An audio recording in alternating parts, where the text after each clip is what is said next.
Ah oui, la petite danseuse. Alors ça c'est un des beaux livres de l'année, hein. Moi on s'était battu pour cette belle couverture en plus. oui, très belle couverture. C'est Camille Laurence. Alors elle a un style, Camille Laurence, absolument merveilleux, d'un classicisme qui met en valeur l'histoire et puis les mots, mais qui sont vraiment, c'est comme des notes, hein. Il y a rien, il n'y a pas un mot, il n'y a pas une note inutile. C'est l'histoire de cette petite danseuse. C'est une statue, hein.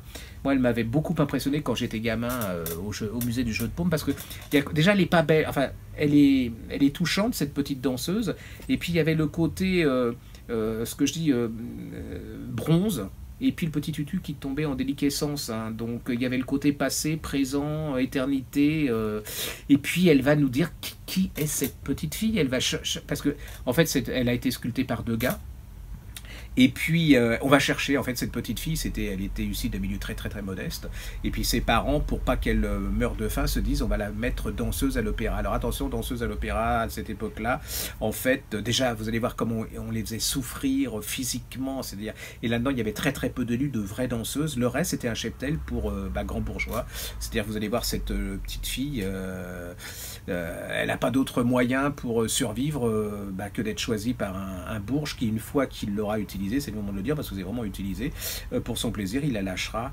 Donc vous allez découvrir, plein de choses, c'est-à-dire que aussi comment Degas a eu l'idée de cette sculpture, pourquoi c'était d'une modernité incroyable pour l'époque.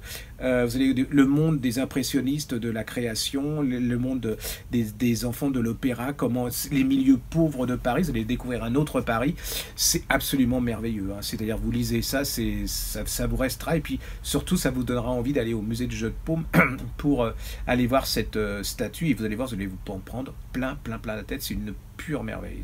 Ça s'appelle La petite danseuse de 14 ans de Camille Laurent aux éditions Folio.